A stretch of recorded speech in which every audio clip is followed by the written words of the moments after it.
Alright there guys, this is Alan recording another comprehensive Magic the Gathering Arena draft video.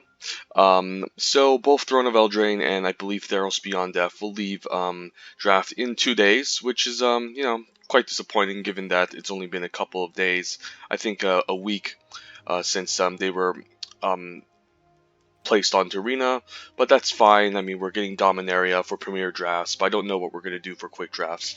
But regardless, given that the fact of the situation, I don't mind just firing off another Theros Beyond Death Quick Draft.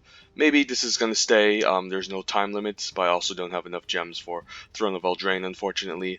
I've been kind of just throwing them away, facing a couple of lost streaks, but it does happen. You can't always win every single match. But yeah, as we know from Theros Beyond Death, the AIs do not respect Black-Red Sacrifice, so maybe we can use that to our advantage. Or if not, maybe we can draft a nice different archetype for once, and that can be quite fine since I do lack a bit of Theros Beyond Death content on my channel. So yeah, without further ado, hopefully we can draft a nice deck that's not in black-red, but if we do, it's still fine. Let's begin. Pack 1, pick 1. What do we have the fine pleasure of opening today in the Theros Beyond Death draft? A pretty nice, powerful rare. Purpho's Intervention. Yeah, it's just, it can just essentially just kill anything. It's sorcery speed, however, but it's still very strong. And if not, it can be used as a finisher in the late game by creating a giant trample creature with haste. So Purpho's Intervention, quite solid, quite flexible as well. Red is a decent color in this set. It's a good color. Pairs best with black. What else do we have in this pack? There's an Inevitable End as a good removal spell. Not the most amazing removal since the opponent still keeps up their blocker for their turn. So it's going to be best in a very controlling black deck, which isn't looking to out-aggro your opponents. I don't really like this card in like a black-red deck where black-red can be kind of aggressive sometimes, and mostly aggressive. But it's definitely really strong in blue-black or green-black where you're looking to grind the opponent out. That being said, they still keep up a blocker for their turn, and if they're constantly generating tokens off cards like Commanding Presence, or if they are beating you down and outracing you and getting your life total down low, Inevitable End will not be its best, will not be at its best, since it's going to just make the opponent sacrifice a creature, but still a good removal spell. I wouldn't mind first picking, but still definitely lackluster compared to stuff like Mars Grasp, Iroh's Blessings, Warbriar's Blessings, or even Elspeth's Nightmare and Final Death. Looking at the other uncommon, there's Eutropia, the twice favored. Not big fan of blue-green Constellation in this deck, in this set, unless you open up a card like Eutropia. There's just not a lot of payoffs in blue-green, unfortunately, but if you have a card like Eutropia, blue-green does get better, of course. However, it is still a 2/2. It still dies quite easily to a lot of removal in the sets, like Mars Grasp, Omen of the Forge, and Elspeth's Nightmare. But if you can untap with it, maybe sometimes it can steal a game, but it can still get answered by a lot of cheat removal efficiently in this set, so gotta keep that in mind. It's also a gold card, so I don't know if I want to start out with a gold card. Looking at the commons, all of them look pretty decent, nothing too amazing, nothing that stands out too much. You have Return Nature, which is main deckable in this set, and actually quite strong since exiling a escape card can be relevant, and also destroys enchantment creatures. So very flexible, versatile common. There's Starlight Mantle for the blue-white Flyers deck. Skovos War Leader, good in the red-black Sacrifice deck. But here I think we're just looking at the uncommons here.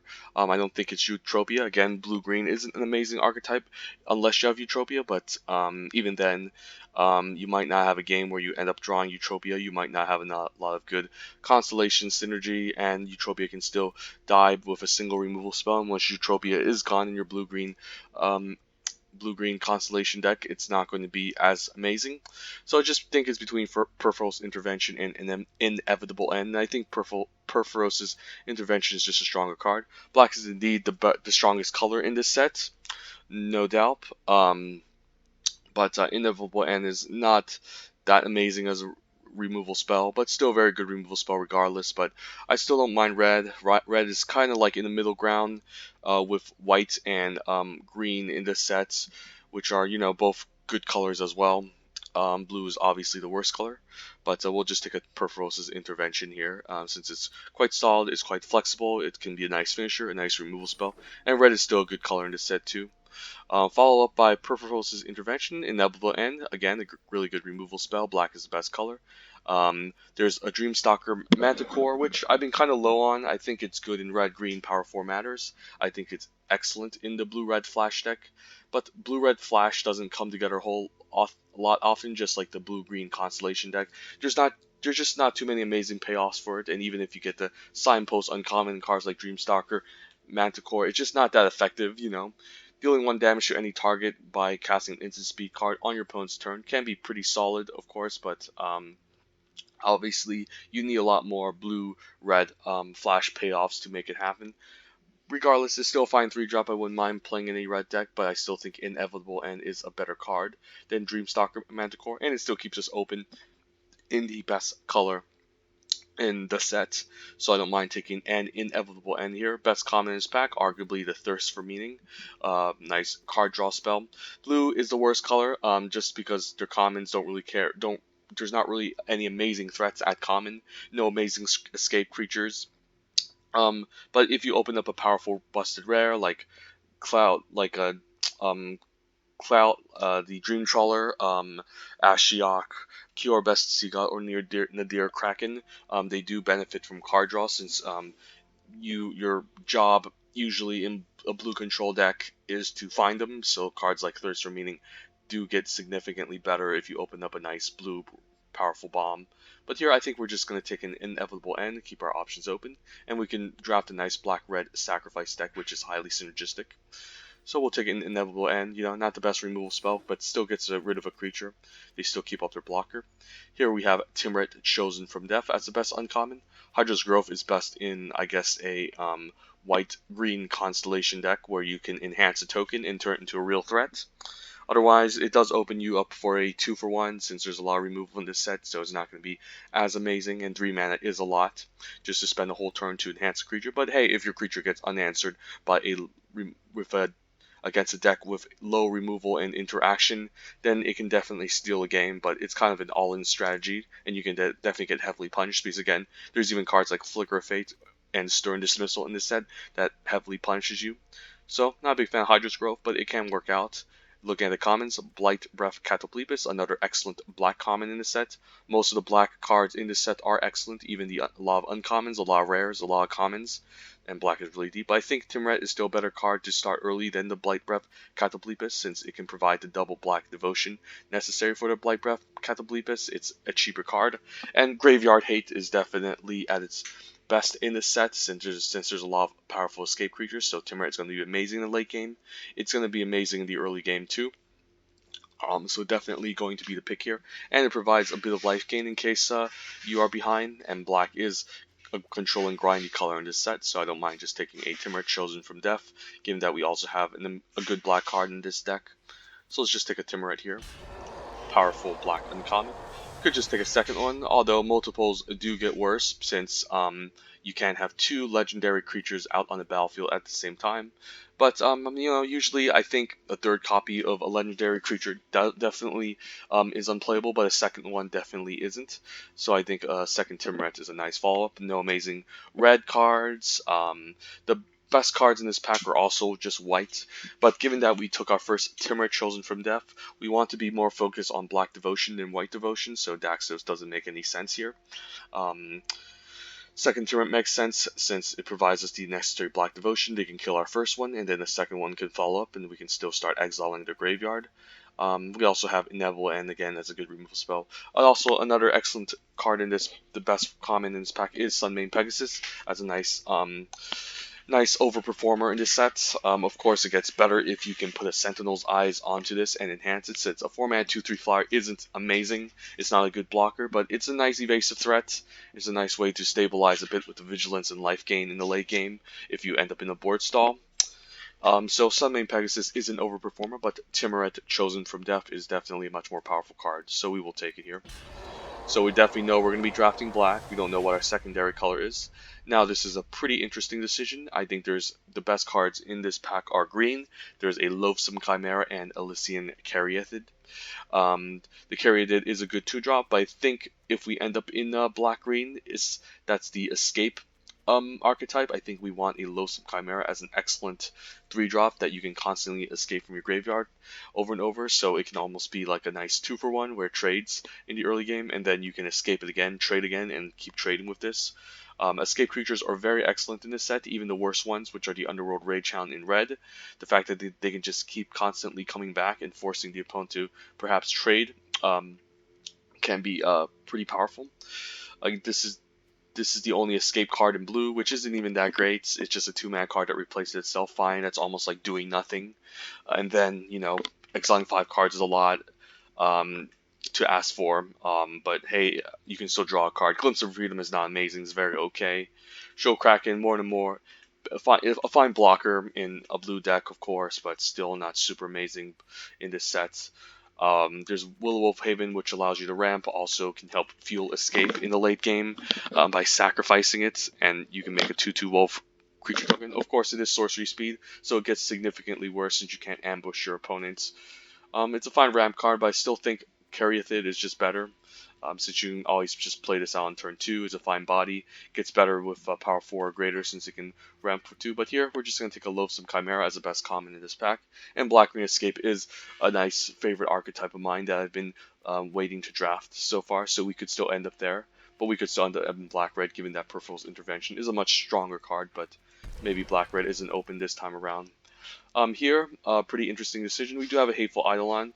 Plays very well with the Inevitable End. So, and the future Mars Grasp if we pick one up, but also quite situational, so you do need to make sure you draft a bunch of auras. That being said, we do have a nice number of excellent black-red sacrifice cards. There's a Lampad of Death's Vigil, really good if you can steal the creature and sacrifice in the late game. There's a Final Flare, which is also pretty nice in a black-red sacrifice deck.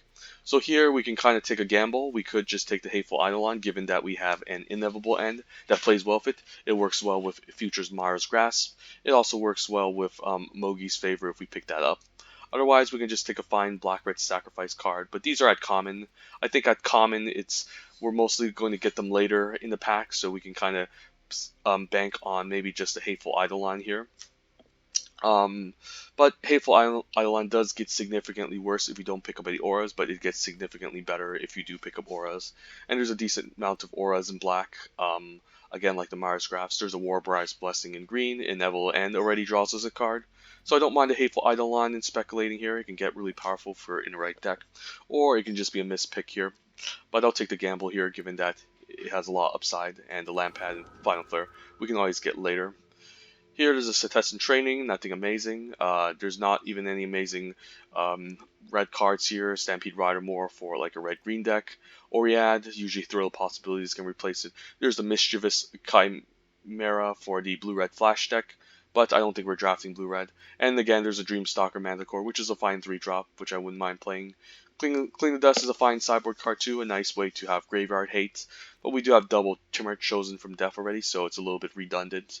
I think we'll just take a Dreamstalker Manticore here, since it's a decent 3-drop that I wouldn't mind playing. We could end up with a couple of instant speed cards to cast on the opponent's turn to deal the 1 damage, and is actually quite relevant. So Setessan Training would be okay, but it's just at best going to be pretty okay, maybe helping fuel the graveyard. So I guess we're going to be drafting red-black Sacrifice again, but I don't mind it. I guess now we can take a Setessan Training. There's a Pious Wayfarer if we want to be more aggressive, but black and white do not mix too well in this set. It's more of a controlling archetype with cards like Rise to Glory, getting back your auras. So, I mean, I guess Hateful Eidolon is going to be at its best in black-white, but I still think we take the Setessan Training here as a nice card that can give a creature trample. And if the creature dies, it still goes in the graveyard to help fuel escape. So, we could still end up drafting black-green, I think, which is my favorite archetype in this set.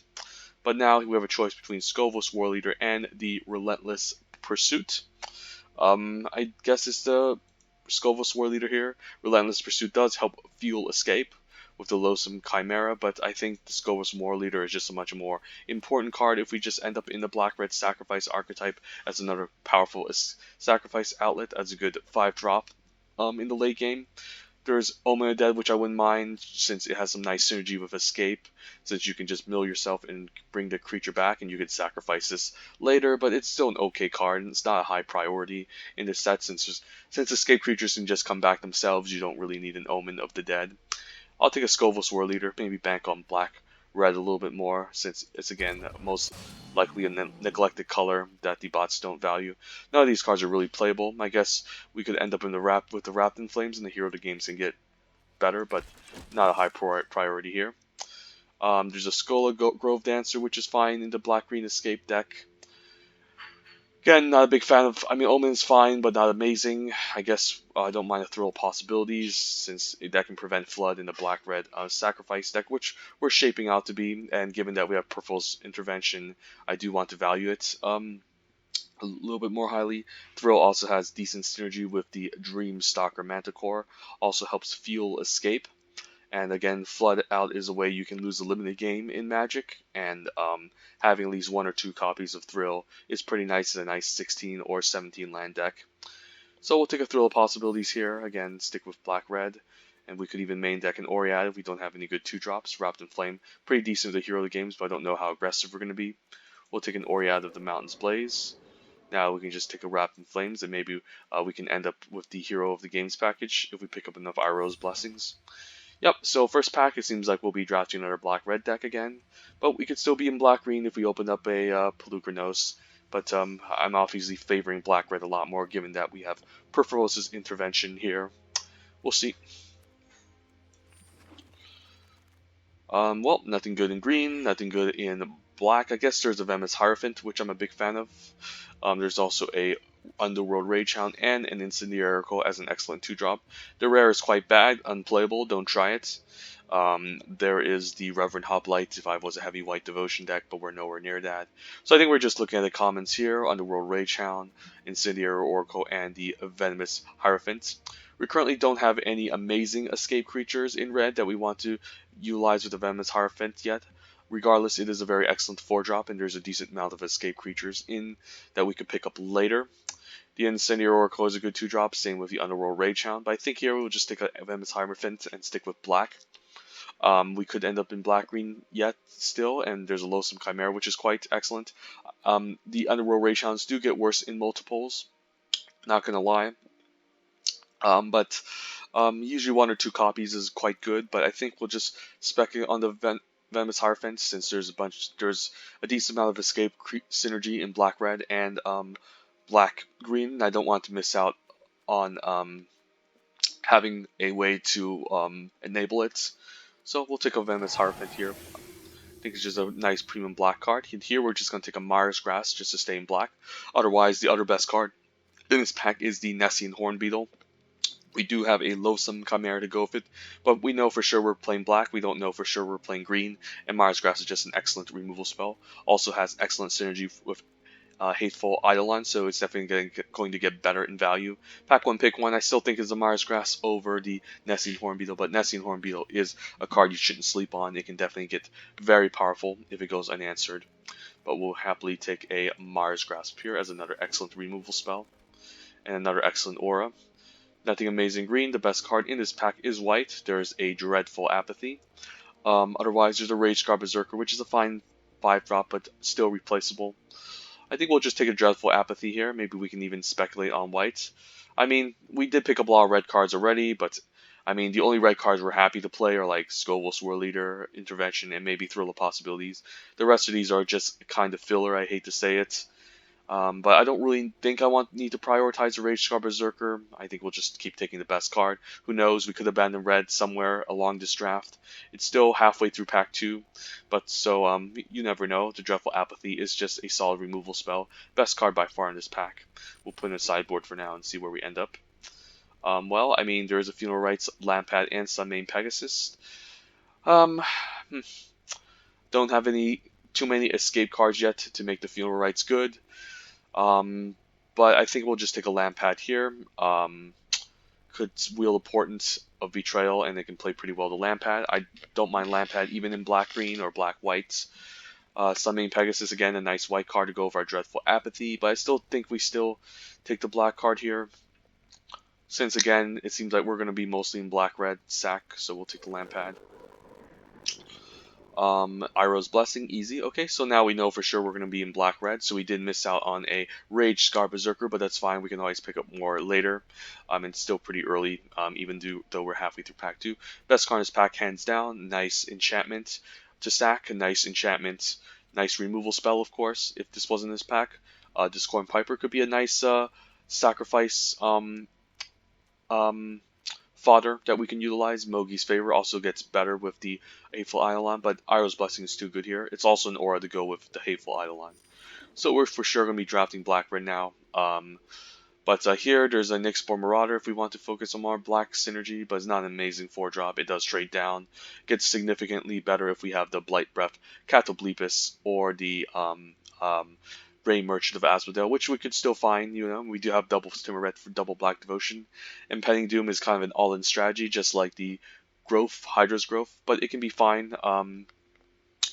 But there's a lot of removal in this set. You can get 2 for 1, so it's not ideal. Well, I think Nyxbor Marauder can have some decent black synergy in this set, and a nice Careless Celebrant as an excellent 2-drop. We do have also some excellent 2-drops like the Underworld Ragehound and the Incendiary Oracle, but Careless Celebrant has, I think, slightly a little bit more upside since it's a pretty difficult creature to attack into or block, since it can lead to a nice 2 for 1 or deal with a small threat. So looking at our curve, let's say we do end up playing the hero, we have some decent 3-drop. Maybe we end up playing Wrapped in Flames. Hopefully we don't. We don't have too many escape enablers, but Underworld Ragehound would fit this deck quite nicely. Incendiary Oracle as well, but I think Careless Celebrant is just a better 2-drop than those, so we'll just take it here. Don't think we need Ori. I could take a second Thrill. Could take a Wings of Hubris since we're kind of soft to flyers, and we kind of need an alternate angle of attack. I think it's definitely a much more higher consideration than a second Thrill of possibilities. Given that a lot of our ground creatures are going to be attacking the ground, and then upgrading them into flyers can be a nice way to close out the game. So I think the Wings of Hubris gets better in our deck. And here is the choice between Underworld Ragehound and Incendiary Oracle. We currently don't have any escape creatures yet, and we do have a Venomous Hierophant. So I think we're going to value the Underworld Ragehound a lot higher. But the Incendiary Oracle is also a pretty excellent 2-drop that can trade off in the late game since it can pump itself and become a real threat. But I do like the Underworld Ragehound, also plays well with the Wings of Hubris. We'll take it here since we could use a nice escape creature. Here we'll just take a Soulguy Lantern for the sideboard. I highly doubt we're playing it. And nice Rage Scar Berserker as a top-end creature. Not a big fan of Aspect. Sure, you get First Strike, but that's only until end of turn, so the creature still keeps your low toughness. But, and it's still like a 2 for 2, since even if the creature dies with the Aspect of Mana Core, and sure, you get a free kill, they can just use a removal spell and you lose both your cards anyway, so it doesn't really offset the balance anyways. But it can be fine if you're hyper aggressive. But here, we're just going to take a Rage Scar Berserker as a fine 5-drop we might need. Maybe we play double hero, who knows. And Omen of Dead I don't mind main decking a copy of, but not a high priority as well. So here, we know we're in black-red sack. We do have a decent card deck. What are we missing? We are missing some Soul Reaper Mogus on 3. We could fill the 3-drop quite nicely. We could use a nice Freaka Spawn at 4. In terms of removal, we're quite solid. Myra's Grasp, Inevitable, and Peripheral Intervention, and Iroh's Blessing, so we do need to have some better threats in the deck. Could use a Mogi's Favor that can go well with our Hateful Eidolon, but the deck is shaping out quite nicely, though not perfect. We could use a Portent of Betrayal to kind of steal a creature in sack. So we'll see where we end up, but yeah, the second pack went nicely. We still got Rage Scar Berserker, even though we took a Dreadful Apathy over it. So we'll see. I think we're navigating this quite nicely, and I do like a Timur Calls the Dead, but there's also Slaughter Priest of Mogus and Omen of the Forge in this pack. How good is Omen? We do have a good number of removal, Myra's Grasp, Inevitable, and Iroh's Blessing, and Perphos' Intervention already, which is solid removal. Mars Grass can fill a row of cheat removal as well for the Omen of the Forge.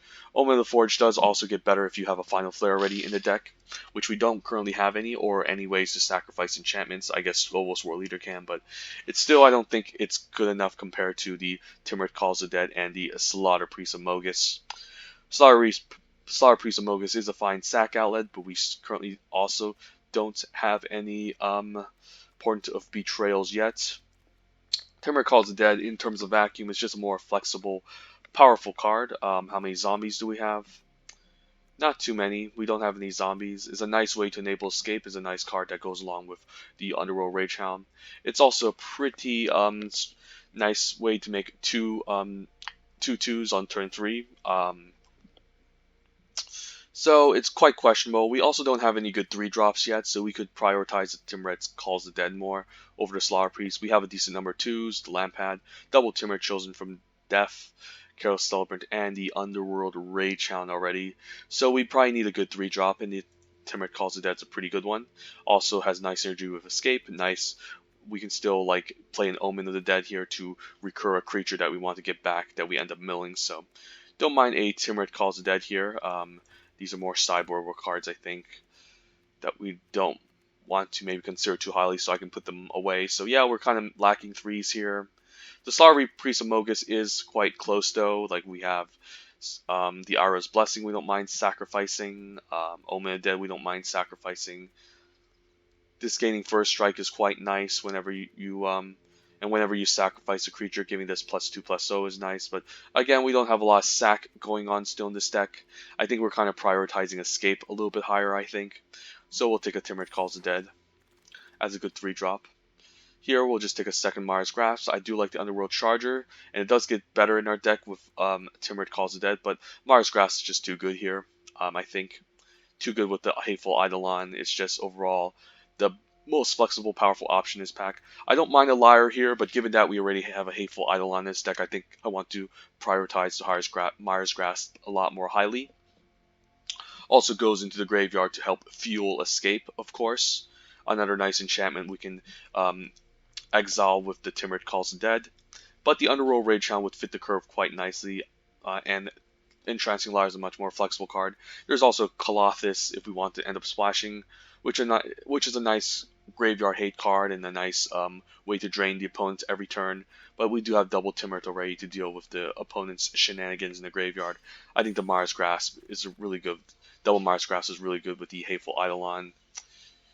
Here, I think we can just take maybe a Final Flare or Portent. We don't really have too many sack outlets besides a single Lampad and a Scovos War Leader, so I think the Portent of Betrayal does get significantly worse. However, Final Flare is pretty good with the Omen of the Dead. It's pretty good with the Iroh's Blessing.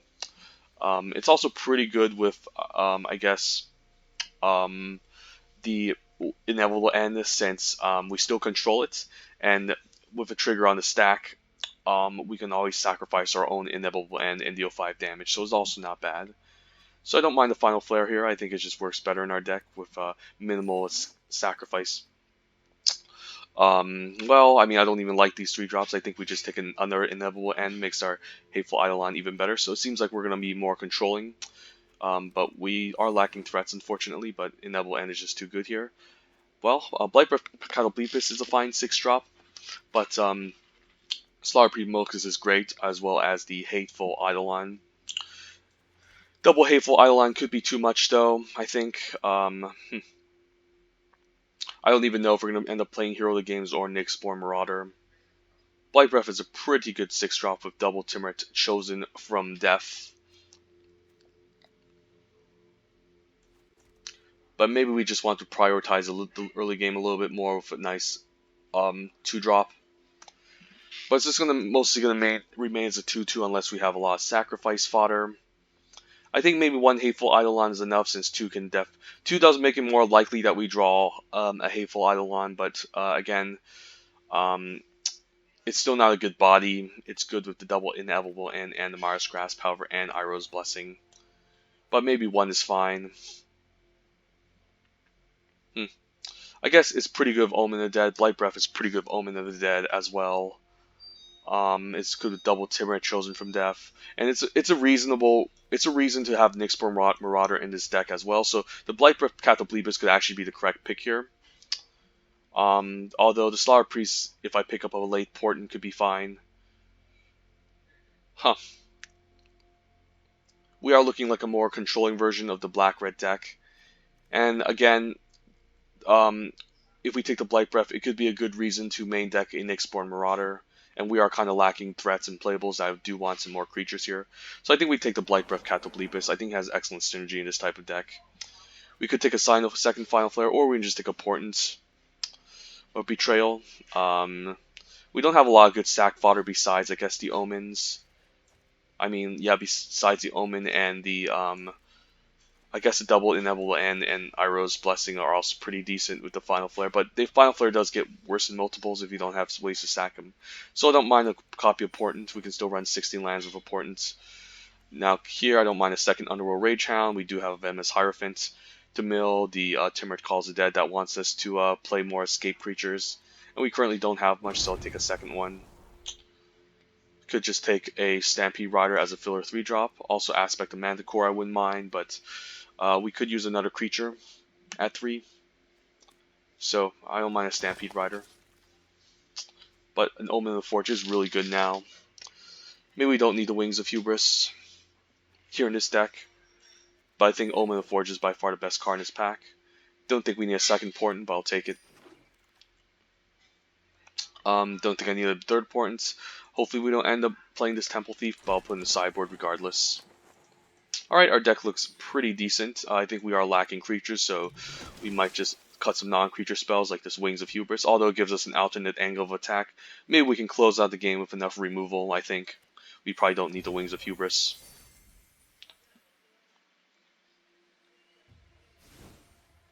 So looking at the creature count, we are at 14 creatures, so we probably need to keep every creature that we got. So unfortunately, we probably need to end up playing this Stampede Rider, which I'm not too high on. But again, we don't have a lot of creatures, we have a lot of removal, so our deck gets significantly worse if we don't have creatures. So now we're going to put all the non-creature spells on the other side, take a look at our curve, 1, 2, 3, 4, 5, 6, 7, 8, 9, 10, 11, 12, 13, 14, 15, so more like 15 creatures. So we do have to cut a decent number of non-creature spells, and which one do we cut? I guess Omen is pretty good. The Blight Breath Catoblepas might count as an extra creature that we might need, so I don't hate it. I like the Doubles Mars Grass. Obviously, we're going to keep that. The Inevitable End also is fine. The Final Flare is also cuttable. Portent's also cuttable as well. We don't really have too many sack outlets, just the Lampad and the Scovos War Leader, so it can be kind of awkward keeping it in our hand. We do have a Final Flare, though, as a sack outlet on turn 7. But Portent doesn't seem very amazing in this deck, so I can see myself cutting it.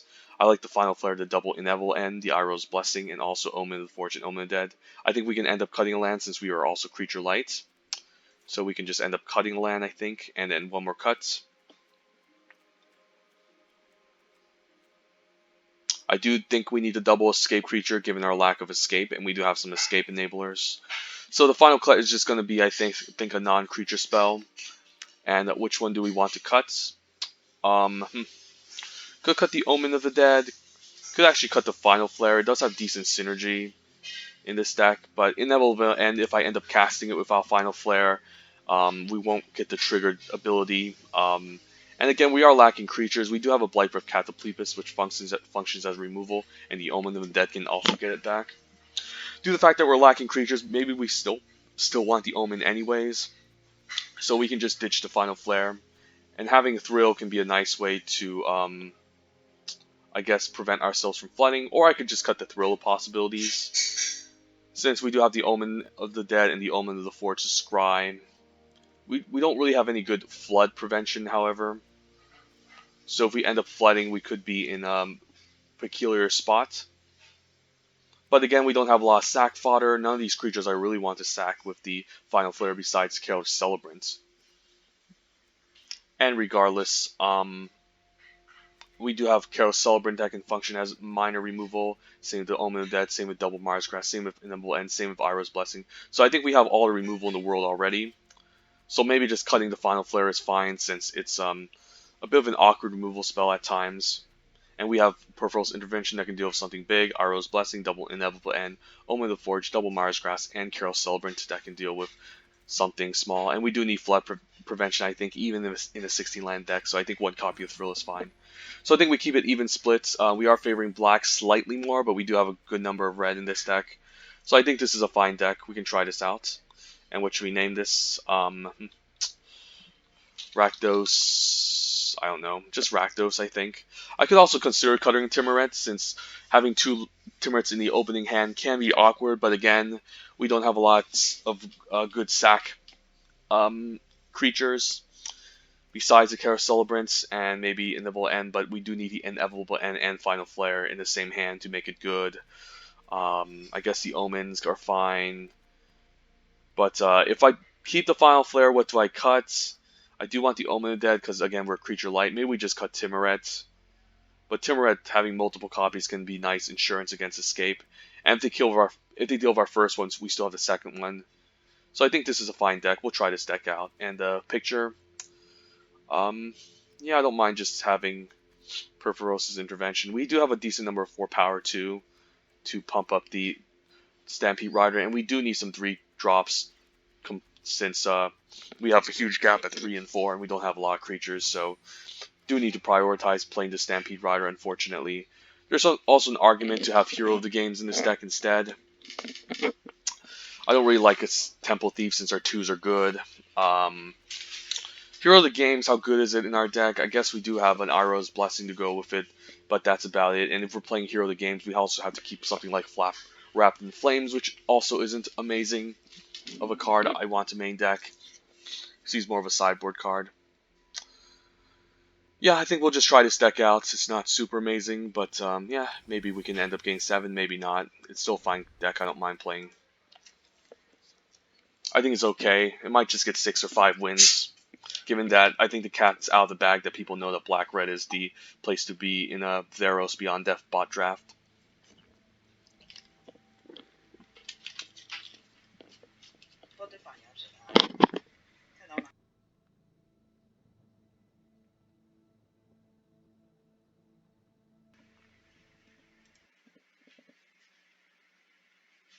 But we're still going to have fun regardless, so...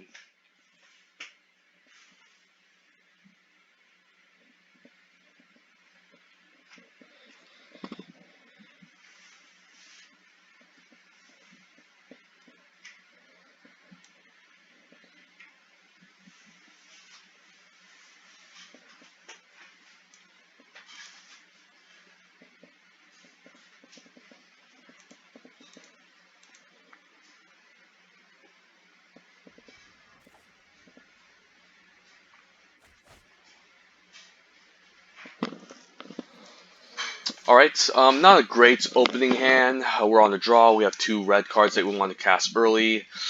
Do I still risk it here? The Omen and the Blight Breath aren't going to do anything, but if we get a single red, this hand is actually pretty decent.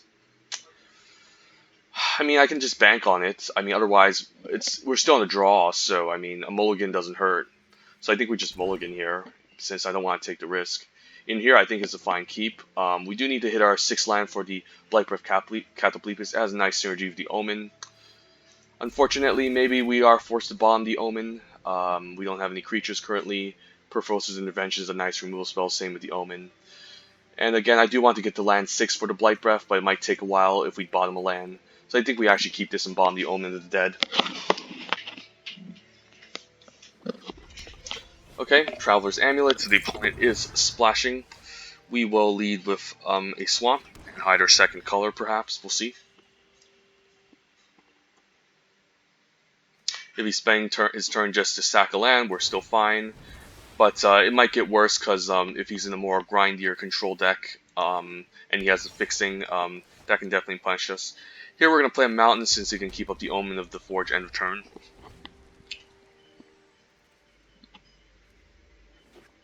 Currently 0 creatures, so now you can see the problem with this deck. There's not a lot of creatures. I do like the Omen of the Forge end of turn dealing with the 4-1. He'll eventually escape it, but we do have more removal. Yeah, this deck gets significantly worse if there's no creatures. So we're going to probably sacrifice the Omen end of turn to scry for something. And we're only running 14, 15 creatures, I think. 14 with, I think I'll have the Mars grasp that, but here we're just going to sacrifice the Omen of the Forge. Inevitable End isn't bad, I could just use it. But we have enough removal already, I think we just need to find some threats. I'm probably just going to Mars grasp the Anax here, but we do need to find creatures, so I think we had to bomb everything here, unfortunately. But here, we'll just Mars Grasp, just get rid of his 2-3 right away. He does get a token, and he can use that to stack and attack us for 1, but that's fine. We do need to get rid of this eventually, otherwise it can just get out of hand and he can make more tokens. He'll eventually bring back the Loathsome Chimera, but we can just answer with a Blight Breath Cataplepus. Nylea's a Forerunner, pretty good card. Could play a Rage Scar Berserker. I'm not guaranteed to hit land 6 though. Or I can just Intervention it. I can maybe just take 5 and use Iroh's Blessing on it next turn. But it does leave me, but if he has removal, I do get kind of punished. Let's say I do kill the Nylea's Forerunner, well, he's just going to escape the Loathsome Chimera, so it's also not that great. But if we get a land next turn, it can be pretty nice, since we do have 3 Devotion for black, so I don't mind just playing the Rage Scar Berserker. If it gets answered, we take 6, that's fine. Actually, it's not that fine, but I still think this is a better play. Here we're just going to take 5, hopefully he taps out for something, or not.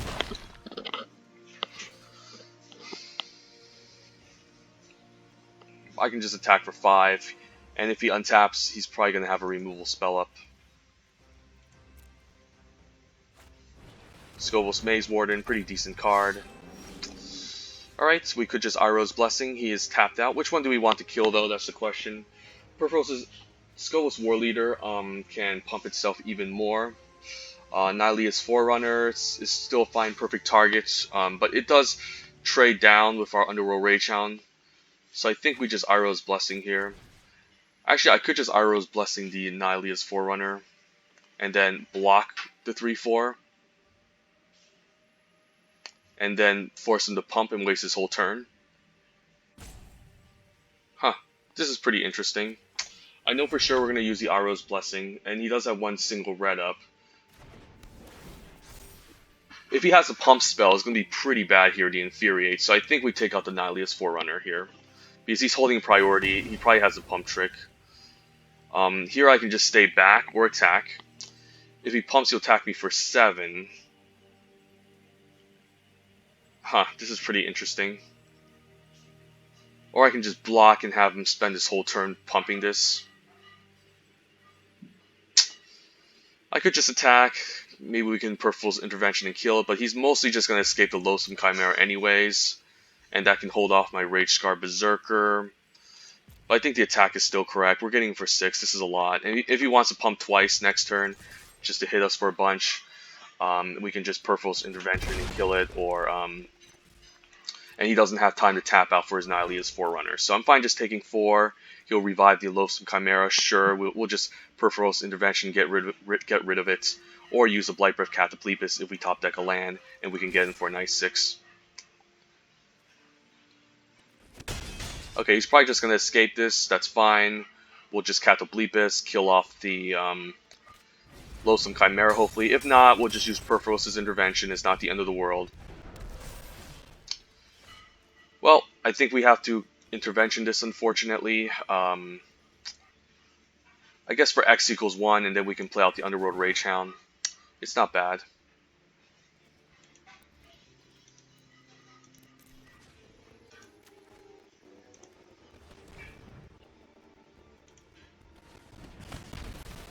And we can get in for 6, which is a lot, so I do think we do this, because I do want to get in for 6. And then the Underworld Ragehound can... And now he's probably going to keep the 3/4 back, but this Underworld Ragehound probably won't even have a good attack, to be honest, since he can just hold off with the 3/4. But I guess if he wants to unblock the 3/4, he'll be taking 6. So probably no blocks here, since this 3/1 can swing back, and we do have lethal. He can pump this twice, but I don't think we'll die. There's no double strike trick in this set, so I'm fine just taking it. He can pump this twice, I don't care. And if he wants to spend all his mana just to do it, that's also fine. You could have a final death. Maybe he pumps it once. But I don't have any good blocks here, so I think we're just gonna stay back and kind of try to race him here, I think.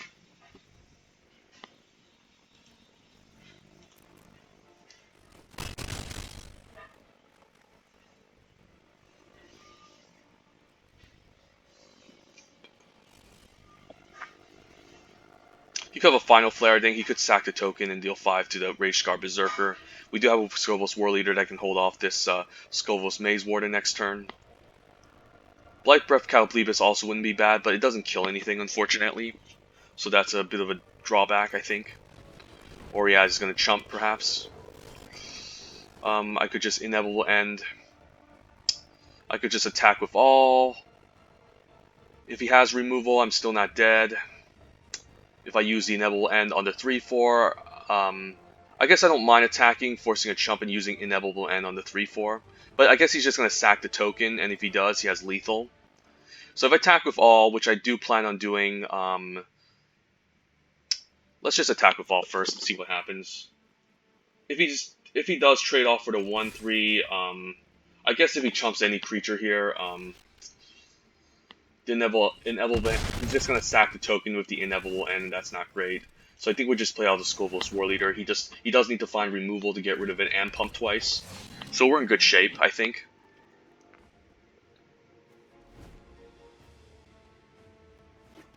And next turn, we can sack the Underworld Ragehound and attack with all, I think. Since this will gain Menace, and he needs 2 blockers up. I think I might even block the... I have to block the 3-4 here. I don't think there's any cheap removal that will kill this for 5 toughness. He needs a final death here and double red. So he's attacking. I think this is an easy block. Otherwise, it's lethal. And there's no trample tricks here in this set, so... You could have a pump trick here. But this will result in a trade. I'll just take 1. And he could have a secondary blocker. And then he's forced to chump the Rage Scar Berserker here. He also can't escape the Loathsome Chimera, so he doesn't need an extra creature.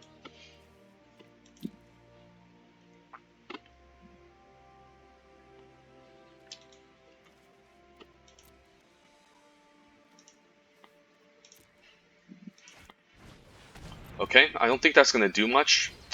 I guess he has an own Underworld Ragehound. Well, land off the top would be great here. If not, I guess he'll just chump block the 3-1 and we'll take 1 back. So we'll just attack. He does buy an extra turn. He can reanimate the 5-2, but we still get him for 3, which is nice. And this also can't block. Infuriate would be pretty bad here, but we'll just play out the Underworld Ragehound. Do I want to Inevitable End the 1-1? It can't block anyways. But it's actually not a bad play, to be honest. Given that he could have Infuriate, he could attack, maybe force me to block, and then he'll play the Loathsome Chimera. I don't know here. He's at 2. I think we can just Inevitable End here, force him to sack the token. It's just mana efficient too. So he can't attack into the 3. He can't attack here and use his Infuriate pump trick. And he's forced to just sack. He's forced to escape maybe a Loathsome Chimera or Ragehound. We have 3 lethal attacking threats on the battlefield. Ooh, that's a nice Erebos' Intervention. Warbriar's Blessing also good, but he's only going to get a land off the top. So that's a problem with Relentless Pursuit. The fact that it only finds lands and creatures doesn't make it amazing. I still don't mind a copy in the green-black escape deck. But, yep. Got pretty lucky there dodging that token, so quite happy that I actually used the Inevitable End on the 1-1 token. Because the 1 damage could be relevant, and I might be crazy enough not to block it. So, pretty close matchup, but we still got there. Gotta keep in mind, again, we have a lot of removal in this deck. We don't need the Final Flare. So they get significantly worse. So I'm happy that I'm actually cutting the Final Flare, because in that last game we have a bunch of removal. But we just don't have any creatures or threats. And again, Hero of the Game is not going to be amazing in this deck, so I don't want to main deck a 3-2. Portent, situational removal. Same with Final Flare. I think we'll just keep it as it is.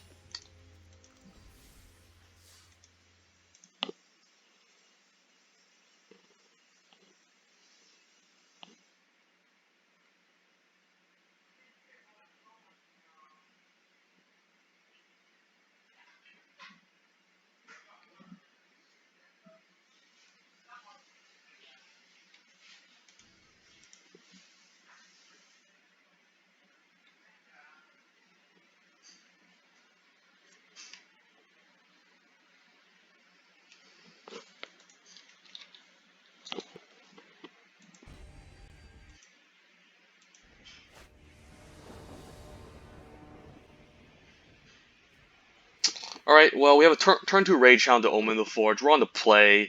I don't really want to go down the card. We do have turn 4 Aurora's Blessing. I think I'll risk it here. Since we have a good turn 2 with both Omen and Rage Hound, I'll risk it. I'll be pretty upset if I don't draw any lands here, to be honest, or even single black eventually. But we'll take our time. But I think it's worth keeping here, since again, we're on the play. And if he plays a 2-drop, we'll just answer the Omen, and hopefully that can help us stabilize. Okay, that's fine. We still hit their land drop. We can keep up Omen until end of turn. Opponent's bat behind on tempo. He didn't have anything to develop. So we're in decent shape. We do need double black for Timrit, of course. Omen the Forge can easily answer the 4-1. And we can get him for 3, so we're putting him on a clock. He can eventually escape it, but that's okay. Now we have access to our Rose Blessing. And we can also sacrifice the Omen the Forge end of turn to find our swamps. So I think we're also in decent shape here. Wolf Strider, pretty excellent card to get back with the escape.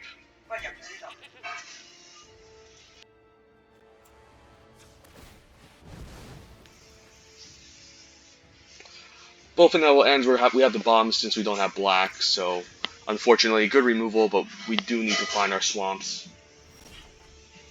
Here I think we're forced to our Rose Blessing. He's obviously going to maybe sack or not, or chump. I think he wants a chump blocker. But we're missing out our black swords is pretty bad, but at least a single land off the top can give us access to the Scopeless War Leader, so we're curving out quite nicely. And we do have a pretty scary threat. But the Wolf Strider can eventually come back, which is a bit of an issue.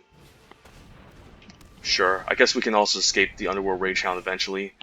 Black mana is good. Do I want to play the Venomous Hierophant? I think we just want to curve out here with the Scopeless War Leader. Finally got our black mana, so the Omen of the Forge Scry really helping out this match. He'll eventually escape the Wolf Strider, and we need to find an answer for the 4 toughness, so that's going to be a bit of an issue that we have to contend with. Could have a final death here. Intervention, okay. So not great. Here I could Venomous Hierophant. Or I guess I can Timrit, Calls the Dead, and escape. Yeah, we'll just do that instead. And none of these cards I really want to bring back with Omen of the Dead, so we'll just be mana efficient here. Escape the Underworld Rage Hound, play out the Timret, and start pressuring the opponent. He can escape his Wolf Strider, of course. The 4-2 can still attack in.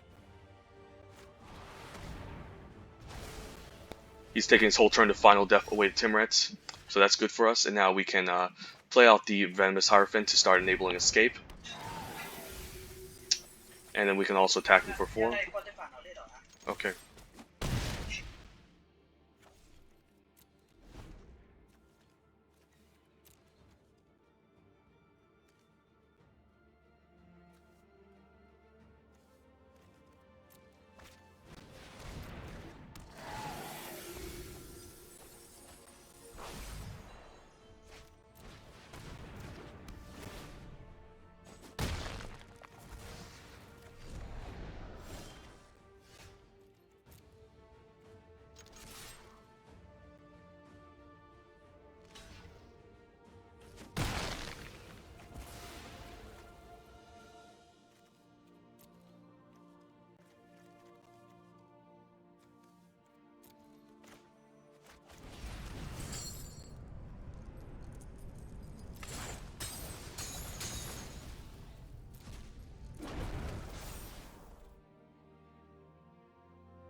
Okay, one moment. I just had to grab food. Mother was talking to me, so I had to mute for a moment. But that was a pretty close game. The opponent had a lot of escape creatures, but we managed to deal with everything, even with all this removal. I'm gonna put this on hold, and actually, I'm just gonna make a part 2 video. So yeah, stay tuned.